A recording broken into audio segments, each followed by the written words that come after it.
Hello and welcome to a very special FC Cymru videocast all about the wonderful film Don't Take Me Home. Now, if you don't know about Don't Take Me Home, it is of course a film about Wales' Euro 2016 Odyssey. And the reason we're doing it is because all of Wales' games at Euro 2016 are going to be played out across the BBC in June.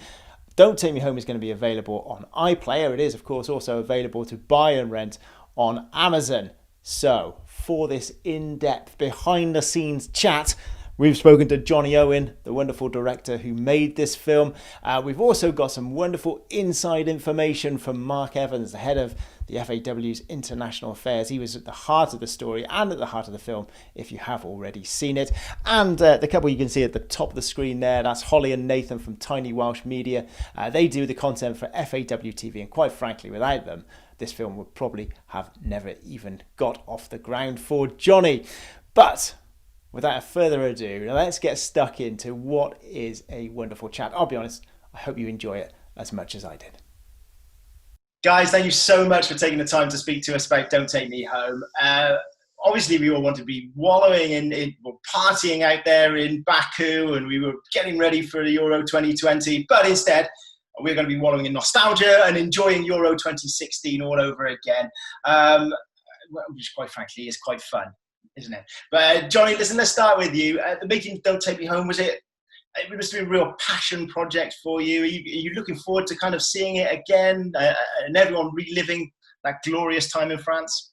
Yeah, it was great. I mean, it's lovely to be able to say now that 2016 was the best summer of my life, and it was. I just had a great time like everybody else. And what was interesting was I went out there as a fan. There was no plan to make a film, Mark will tell you. Obviously, because Wales had such a terrific tournament, things changed then when I came home, and there was this idea that came around about doing something about it. And I was over in Lanzarote, actually, and I got a phone call from Mark and the Welsh FA just saying, would you be interested in doing a film and coming back? And I was like, I'll swim back now if you want me to. I mean, it's like, yes. So they said, look, finish the holiday, come back next week. We had a quick chat. The guys in the corner, Holly, they'd done loads of stuff. So I didn't have any footage. All they said to me was, you can interview the team. We've got some people who've got some great behind the scenes footage, and we can get footage of the match, and we can also get maybe a bit of a backstory. And once I've given you all that, do you fancy doing something? And I said, yeah. And the only thing was, they said it's got to be out by March the 1st, St. David's Day. Which is an astonishingly quick turnaround in film terms. So I was basically in an edit suite solid for a few months, putting it together. We got it done in time and we got it out, and it was a great success for us. It was a huge success. And Holly and Nathan, your chance to reminisce as well. And you guys were kind of at the heart of the story at either ends, weren't you? Nathan, you were kind of behind the scenes with the team, and Holly, you were on the road with the fans. So this is going to bring back some really emotive memories for you guys.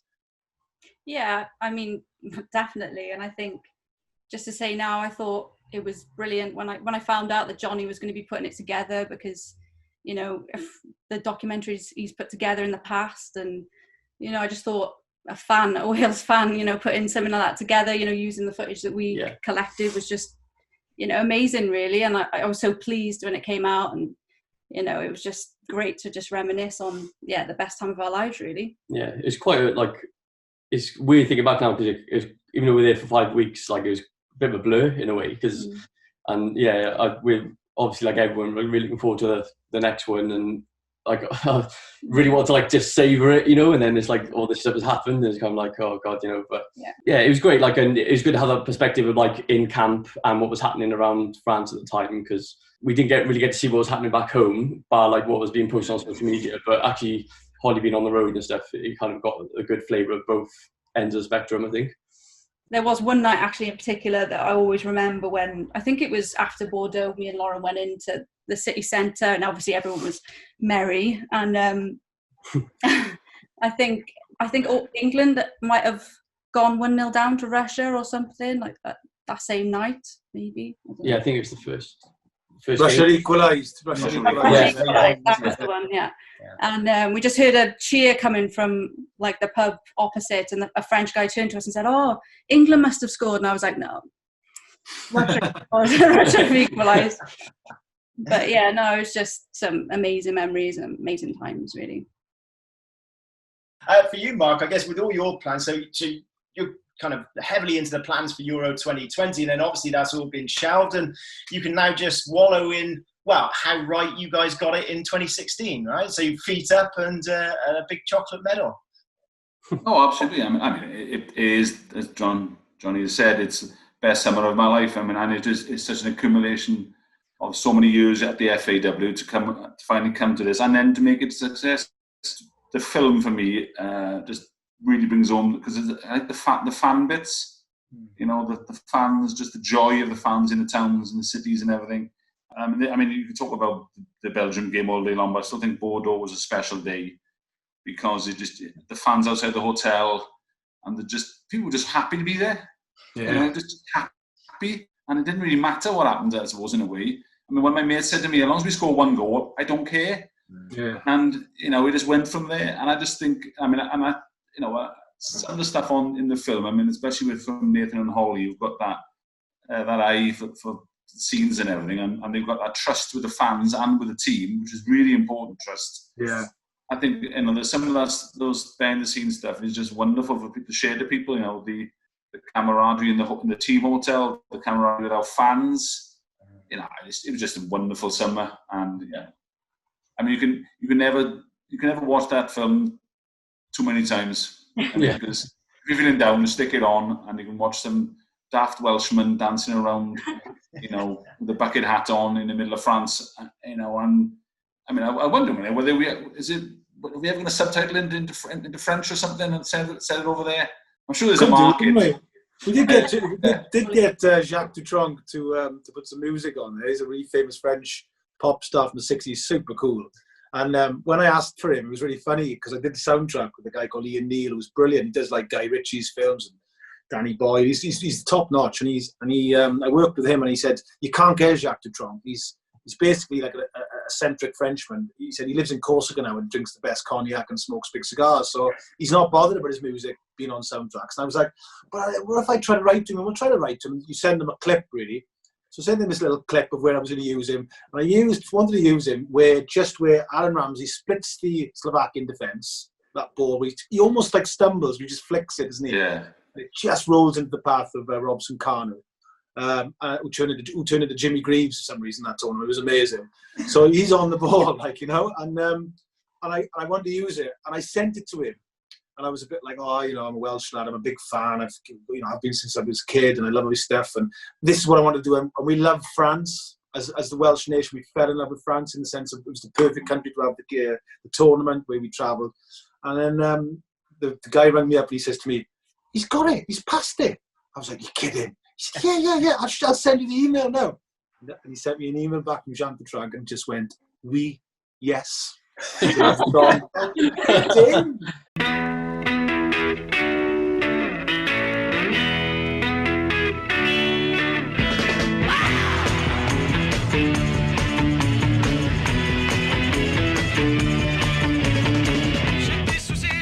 In France, they are away. And what happened to me was, when we got the semi-final, a mate of mine called Dougie was having to go back into work after the quarter-final, because nobody really thought we'd get through. They was all like a bit like, you know, Belgians were probably the favourites at that point. You know, they call them the £1 billion team. They reckon they're worth £1 billion because of Hazard and all that. So we played them and we beat Belgium. So I'm going down to Lyon. Does anybody want to come? Dougie, my mate, goes, "I can't. I got to go to work." And I'm like, "Come on, Dougie, just jump in the car and then you can ring in sick or whatever." And he's going, "Oh, well, yeah, all right, we'll do it." So we drive down from Lille to Lyon, and as we're driving, you know, the temperature gauge in the car, you realise how big France is, because as we're driving, we leave Lille in this Merthyr weather. It's raining, it's cloudy, and we're driving down. And as we drive, it's going up and up and up and up. And as we get to Lyon, it's like becoming more Mediterranean. The sun's out, and we're thinking, this is the life. And we get down to Lyon, and we don't get in there till the early hours. And there's a little guy on the desk, and he goes, we walk in, and he goes, it is broken. I wasn't trying to do a French accent, but he says, "You the Welsh boys?" Oh, go on, Johnny. Please. It is you, he's the Welsh boys. We were like, yeah. He went, "I have stayed in work to see you because I love what you are doing here." We were like, "Oh, thanks, man." So 1 o'clock in the morning, couldn't do this now for COVID. We're coaching this French guy going, "Oh, top man." And then he came in the morning shift to have breakfast with us. so we could chat about the game and all the rest of it. So it was the first time in my life, you know, where Wales were like, he was talking about Gareth Bale, Aaron Ramsey, and what a team, and what you're doing, and your fans. And it was like he'd waited just to meet us because he'd heard 2 Welsh boys had booked, because he'd seen our names on the thing, Owen and Davis, and he worked it out, and he was waiting for us. And I think that was the reaction of French people towards Welsh fans, because of how they'd, I shouldn't say behaved, just the way they'd been during the tournament. It was fantastic. I think that's what was amazing, really, was the reaction from everyone else around the world was just, everyone wanted to be Welsh, you know, everyone's got like a relative from Wales, or, you know, just, it was that buzz that just came from, just it was the culture as well. Me and Mark have had long, sometimes inebriated chats about this, but I do think, and weirdly, because we'd never qualified before, ironically, like a Petri dish, we had developed outside the major tournaments. So whereas England had a very specific personality and character for their fans, and Ireland and Scotland, Wales, something very specific had developed, you know, the bucket hats, the retro top, the spirit of 58, you know, the trainers. It's a real look, it's a real culture that's developed that's very, very different, very specific to Irish football fans or English football fans.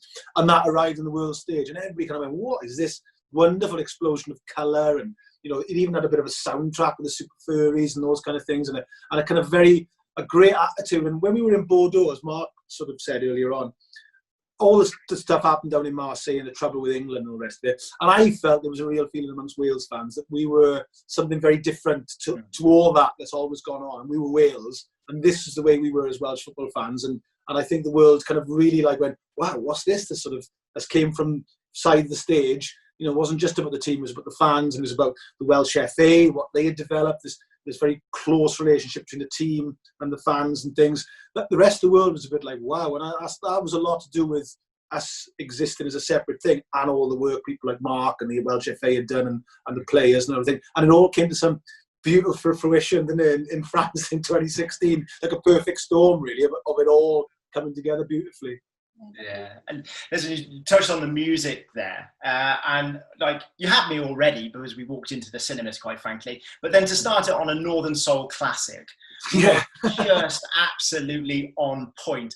And the reason I bring up Northern Soul classic because I think Mark, you guys, Northern Soul played a huge part for you guys behind the scenes with the FAW, didn't they, on camp? Oh yeah. I mean, Nathan for his sins had to deal with me and my staff in the admin office. The hotel, and I think Nathan is still having counselling. I think every evening we'd have every evening we had Tai Chi, which Nathan never did, by the way.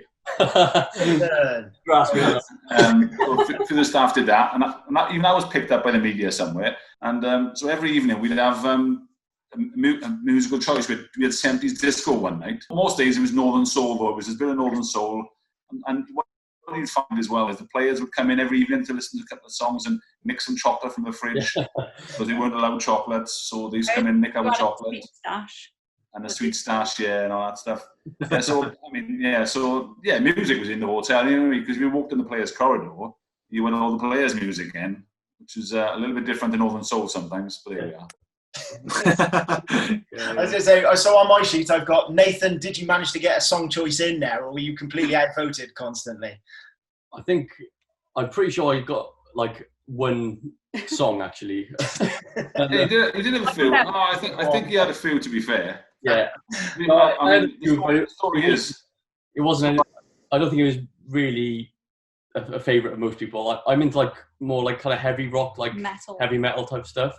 I remember putting some Deftones on one time and had a funny look from a few people. I do.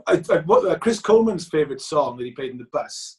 Aaron Ramsey, bless him, said, "Well, I really, you went to all the place. They're all great kids, but I really liked Aaron Ramsey. He was really sweet, you know, and he could kind of see in his eyes, you know, he'd had a bit of redemption with, you know, this whole tournament because he's probably arguably our best player in that tournament. You know, one of the players of the tournament. And he was talking about it. He went to me, the gaffer loves this song. He said it's like an old song, and it's by I can't remember. It's called There She Goes, and I was like, There She Goes by the Lars. He was like, that's it.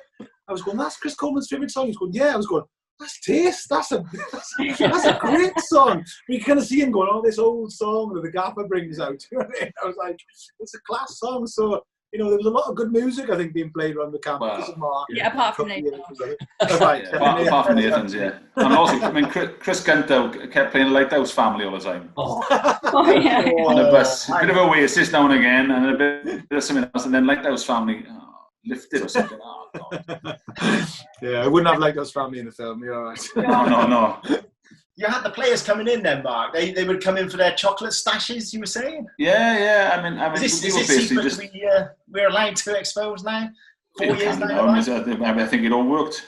That was the extra 1%. The chocolate stash we had. It was the Haribos, it was. And the Haribos, yeah. I mean, well, basically, what happened was, I mean, the players had their own sort of playing room and everything. Table tennis was like furious, absolutely furious table tennis.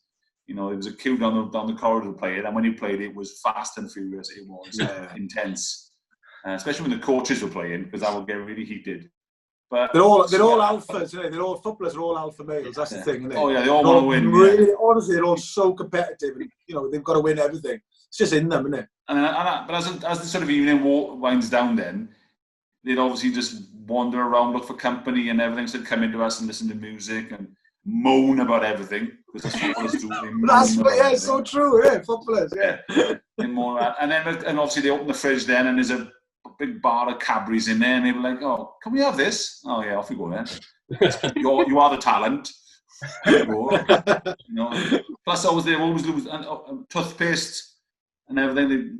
I don't know how good their teeth are, but they brush their teeth every day or something, because toothpaste was it's like a prison.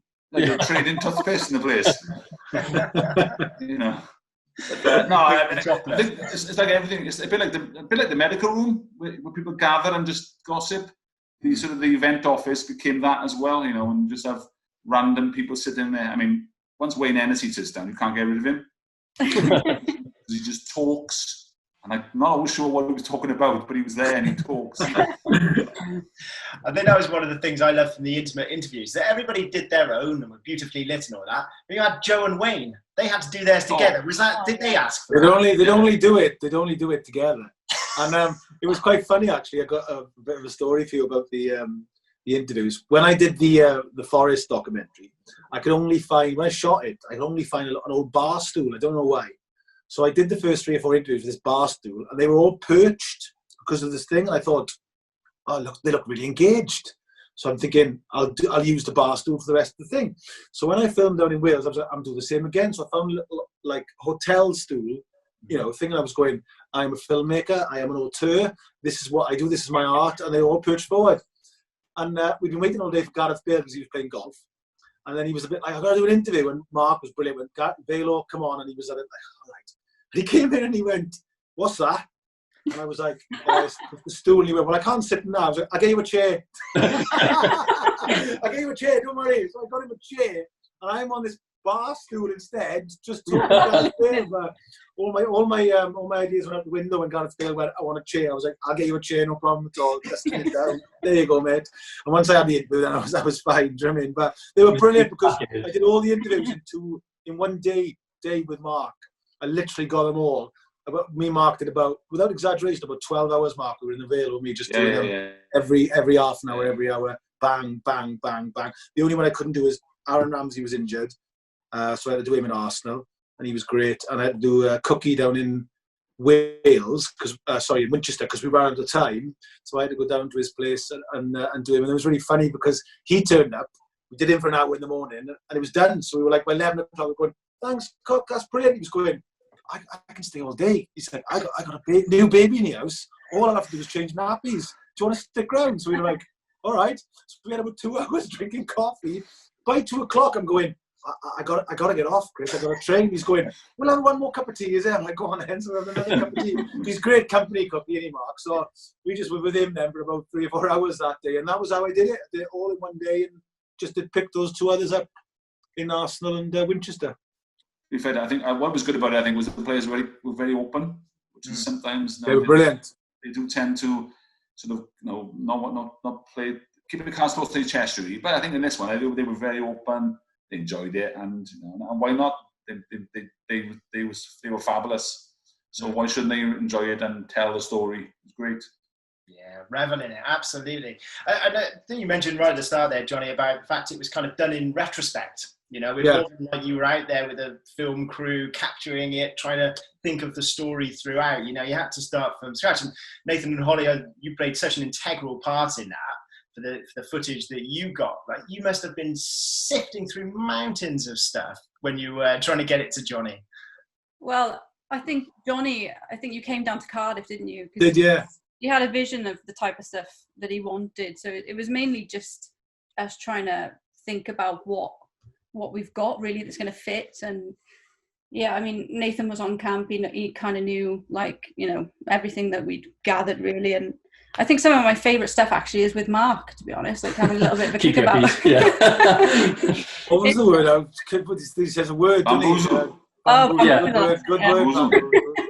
Yeah. It's just those intimate moments, I think, that it's just really nice, the stuff that Nathan captured, and yeah, just that type of thing I think you were looking for, really, wasn't it, Johnny? Just to show. Yeah, we made a decision as well, me and the guys, and we did say that we were going to get some fan footage in, which was phone footage, and this is the great irony now, is phone footage is such good quality as well that we were able to use it. And I think when it came out, a few people commented in the press that it was, you know, there was quite a lot of that in there. I think the most ever for a film that had been in cinema for that time, which I was quite proud of and quite pleased of, because I wanted it to be a bit with the fan story as well. Yeah. So I put a bit of a call out on my own social media to mates to say, look, just send stuff in. So I was able to cut from really high quality UEFA photographs, footage of the fans celebrating the goal, to actual fan footage, you know, and getting that sort of jittery thing, and then back to it and stuff like that. And I think that worked really well. And we were, you know, Mark mentioned earlier on about Bordeaux.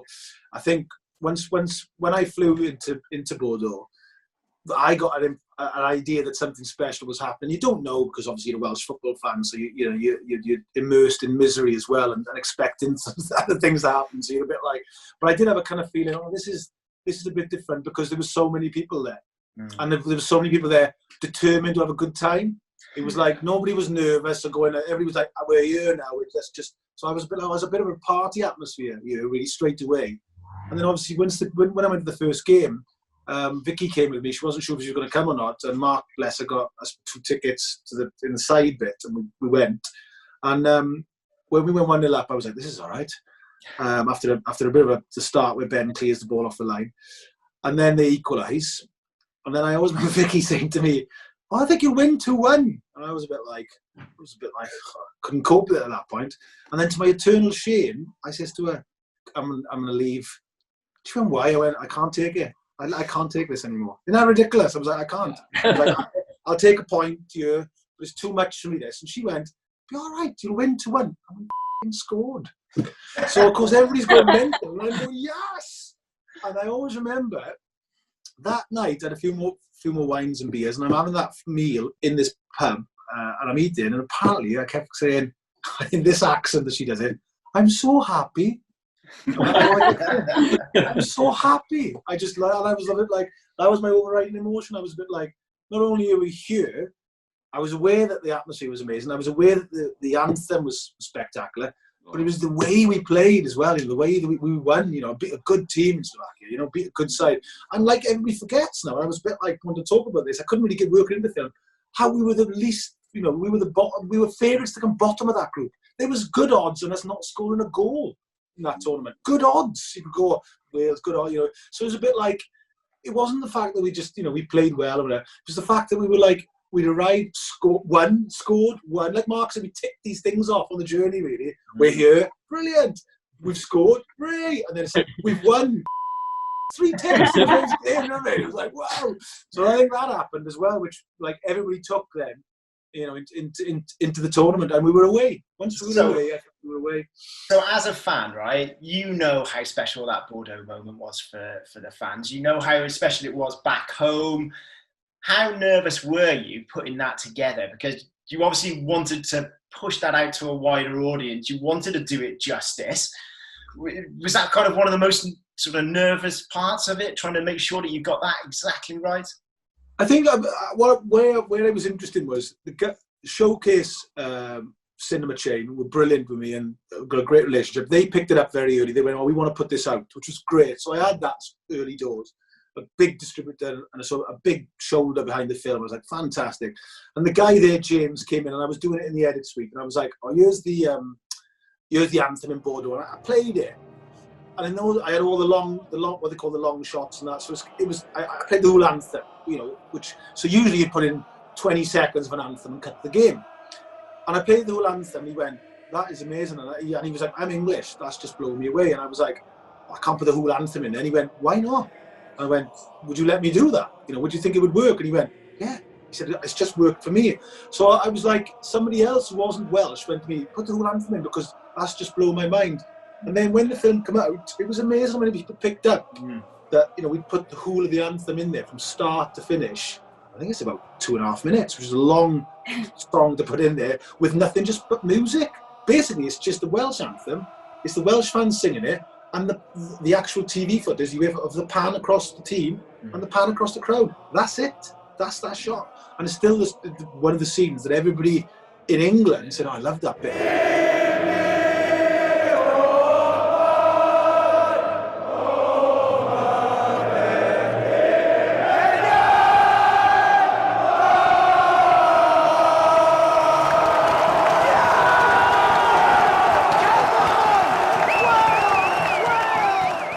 The anthem was in there because of how it affected the players as well. And it's that thing what Chris Coleman reckons that they planned all game for watching Hamzik, and this is it. He's going to do this, and he says it all the time. But it's true, and then the players there are so emotional. For the first 15 minutes, you run around in circles, basically like trying to kick people because it's we're Welsh, hurrah, we're here. So calm down, play it. And I mean, and for me personally, it was a major moment because I've been through many anthems, and I have this thing with Chris Coleman area where I get the pennant off the captain, and then I just give him a tap, and I disappear then into the tunnel. And out of the blue, he said to me, all he said to me was, "Enjoy it." And I just filled up there, and I was like, "Oh, I can't call this now. I don't know what to do now. I'm going to hide away now. It's too much." Yeah. So I think the anthem being in there is just, it does mark the occasion really, because it was just that moment when we kicked off. My father, bless him, he passed away just after the film came out. He was very ill when I was putting it all together, and but he was marketing him very well. He was 78, and he was very philosophical about it all. Got a great innings and finished the film. But I spent a lot of time in those last few weeks with him, and it was quite interesting because I managed to finish it, and it got to cinemas literally the week before he passed away. It was, I don't know if he held on for it, but it gave him something to aim for. And they say that's psychologically important. And when he watched it, bless him, the anthem made him cry. And he was really ill at that point in the bed. And it was the only moment I kind of broke a little bit as well. I went, oh, Dad. And I kind of clutched into him, but he'd gone on the anthem because he was a Welsh football fan forever. I remember telling him, I was like, oh, Dad, I nearly had to walk out the first game. I was like, it was too much for me. And he went, it gets worse to get older, son. I'm going to warn you that. And I think so many decades of nearly qualifying was like, blah, blah, and he went, and then finally to qualify. And then this great irony that everybody says that when we do qualify, we do fantastically well. We get to quarterfinals and semi-final. We're like the opposite of Scotland, who qualified for many tournaments and then seem to collapse. And England do it quite a bit. Wales get there and go, hey, we'll try and win it. Now we're here.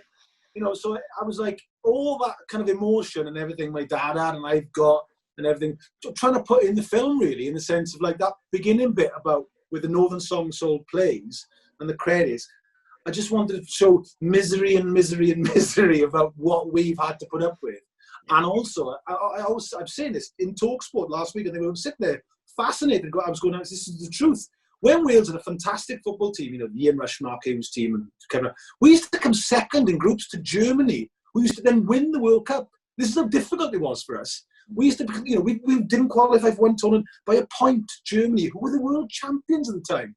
So, don't make no bones about this. Wales had nearly qualified. So, with a really good football team, playing, good football. So, for us to finally get there was such a massive thing. Such a massive thing. And then to finally get there and to perform so well was one of the defining moments, certainly in Welsh sporting history, over the last 20, 30 years, and probably in Welsh modern, post-industrial history, because the world was talking about Wales in a way that it hadn't done probably probably from the days of, like, in country, Burton being the biggest Hollywood star in the world, or, you know, certainly the Welsh rugby team in the 70s, that contributed to the Lions, was a big moment in sport in history across the world. But I think, and Martin Williams said it, I think this topped everything in Welsh sport in history. I really do. I think it was probably just surpassed people like, you know, Tommy Farr, nearly beating Joe Louis for the world heavyweight champion.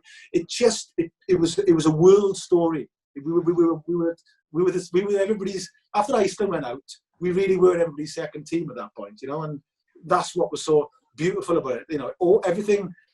Mark just said, everything came together that summer. It was like as if if there is a higher power, they went, oh, you deserve this, you lot. You'll have the best summer ever. Thank you. Do you know, it was that went on, you know.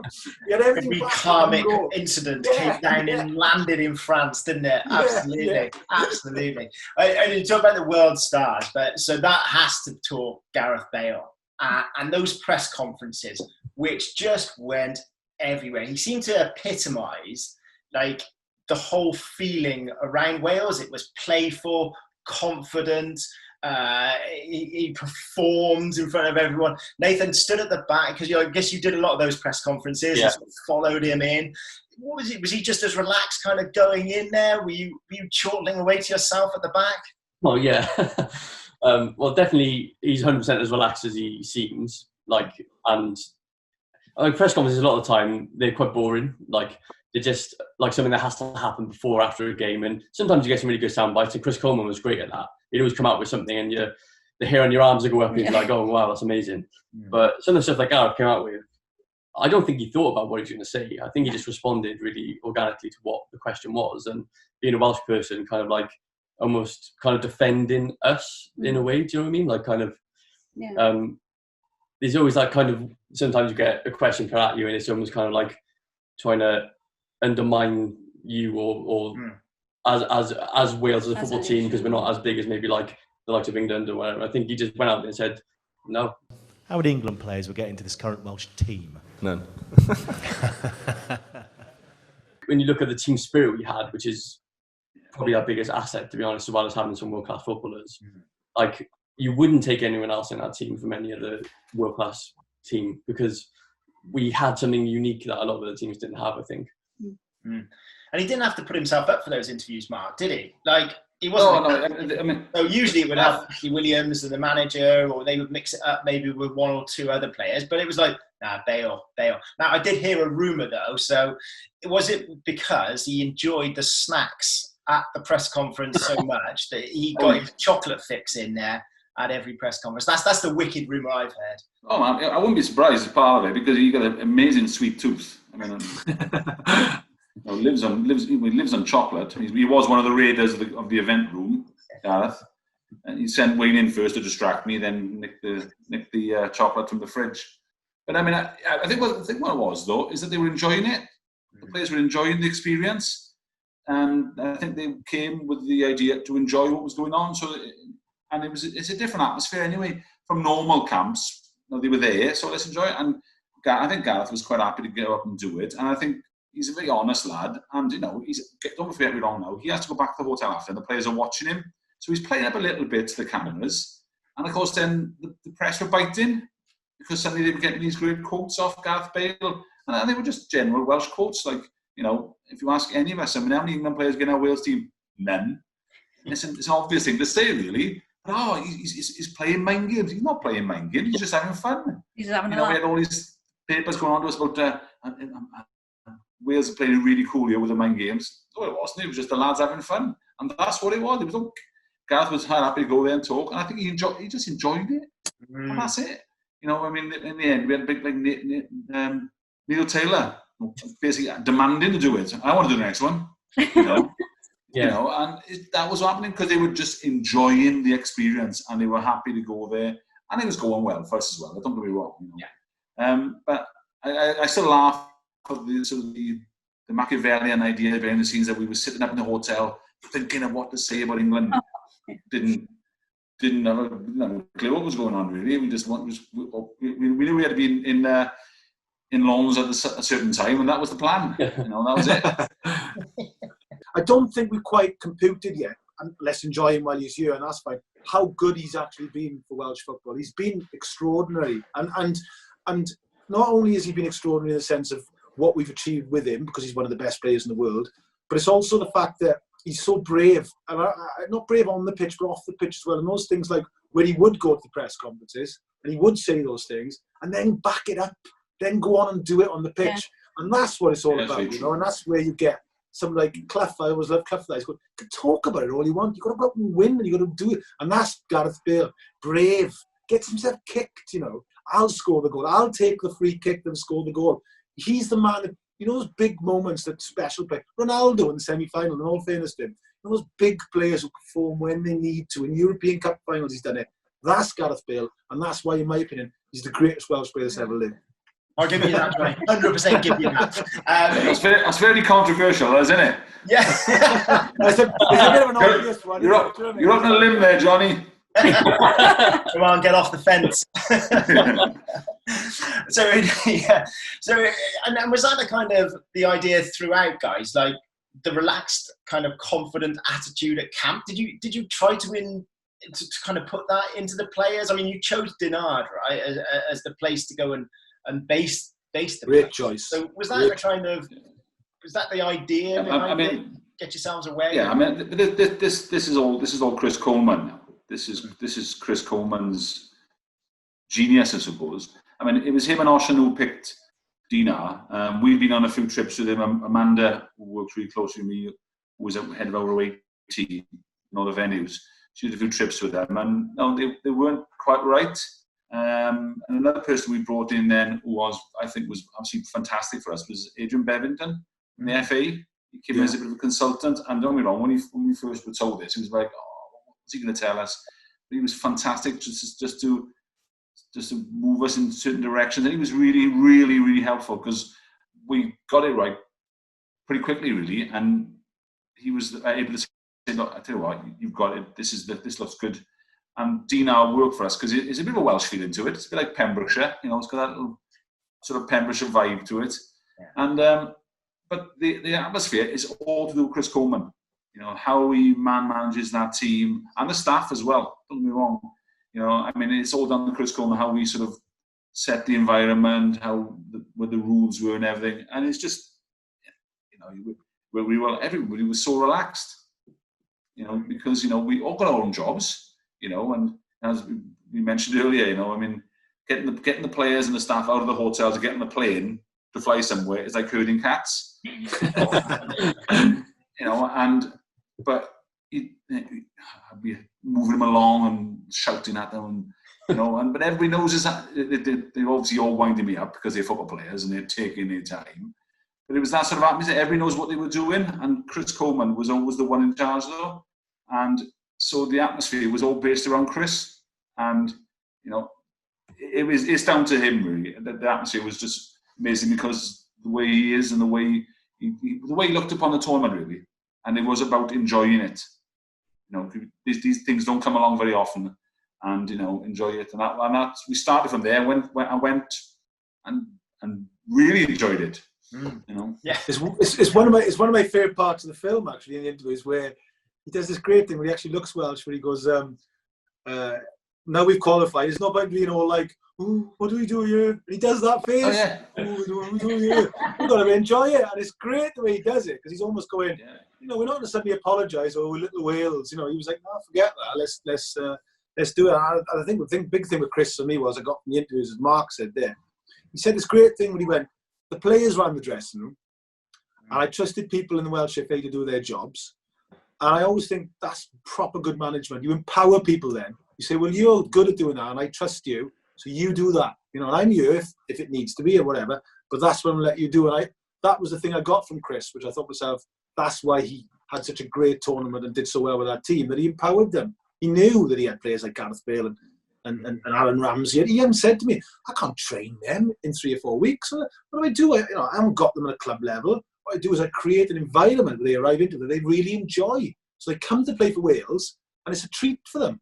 And that's what he tried to create, you know. And it goes back to Gary Speed, and ultimately goes back to what the Welsh FA have worked hard for, where we created an environment in Wales now where players, because of the supporters, because of where we play and everything else, they want to come and play for Wales. And I think that's brilliant. Yeah, it definitely is. I think one of my favourite parts of the film was the walkabout in Dinard, and it was amazing. Mark, you got the scoop there, didn't you? With the guy telling us his story about being in travelling over. That's the best one. Well, Nathan filmed that, didn't you? Yeah. So basic story behind that, and when he was in the film, for me it was the funniest part of the film when I first saw it. It was basically in our office was a fellow called Rob Dowling, who most fans will know. He's Tom Pentra fan, and he's also our media guy, and he did all the interviews, and he did some wonderful stuff in the Euros. So he was doing these interviews every day now down at Seafront. So we went down with the team, and the team are there wandering around and everything. So I said, Rob, this is super easy. This is interviews nonsense, and I know like you were doing now. This is so easy. So I'm holding, and I scream, and I'm hopeless. I am like two blokes in the street talking, you know, and because the fella is the happiest Welshman in France. Are we rolling? Yeah. Right, here we go then. So how long have we been in France for? When did the tournament start? I can't remember now. And I'm sitting there, and you can't see me. I scream in my beard and everything, and it's a complete disaster. So Rob Dowling was furious when he saw the film. Of all the interviews in Dinard, it was mine that was in the film. Holly, you must have, because they had obviously there in Dinard with the fans, but you were in the heart of it with the drunken mobs, the masses. They were all over France. How on earth did you cope? Well, it was great, to be fair. I mean, everyone was in great spirits, and I think one of the nights I always remember was after the Northern Ireland game for some reason. I think it was because those set of fans really were just together. Like there was no kind of like, oh, you won, and you know, like animosity or anything. It was just really good vibes, and you know, underneath the Eiffel Tower, I mean, you can't really got some beautiful shots of that, didn't they, with them dancing. That was beautiful, wasn't it? Beautiful. It was, wasn't it? It was like if you'd written down a Hollywood script, people would go, "As if that happened at an event." You're like, there it is. There's people doing the waltz underneath the Eiffel Tower. There's a beautiful sunset everywhere, though. It was just fans everywhere, you know, and just little moments like that. It was just a pleasure, really, to just film. My brother from Merthyr, who was the most Merthyr person ever, Matthew, I said to him, I got you a ticket for the Northern Ireland game. All right, son. Worse than me with technology. All right, son. Text. So on the day before, I was like, where am I going to meet you for this ticket? Genuinely come back, 2 words, Eiffel Tower. I was like, what time? Like, I can't remember, we said midday or whatever. I can't remember what time the match was. Anyway, I got up the Eiffel Tower. The Eiffel Tower was huge, isn't it? It's like a kilometre square. People everywhere. No signal because there's fans everywhere. I'm going, well, that's it. I'll never find him. Him and about 10 Merthyr boys come from a side street. All right, John, as if they knew I was going to be there the whole time. We coordinated. All right, son, how's it going? Fag. I was like, yeah.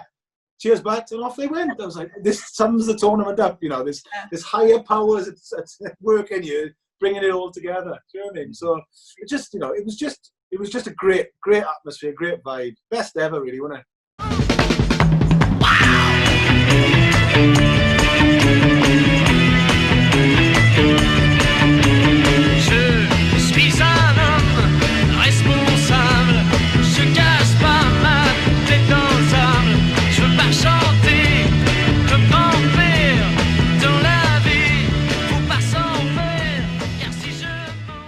Well, I sincerely hope you enjoyed that as much as I did putting it together. Quite frankly, I could have waffled on and on with those guys. Oh, and actually, we did. So, if you want to hear a bit more, you want to hear about Johnny's plans for next summer, if you want to hear about Mark and the FAW's plans for next summer, and also a little kind of exclusive insight into how the squad have kind of gelled off the pitch rather than just on it, which is what we usually talk about, then you can go to the Red Wall podcast. There will be an extra section after this show where you can hear that. But for now, we'll see you soon.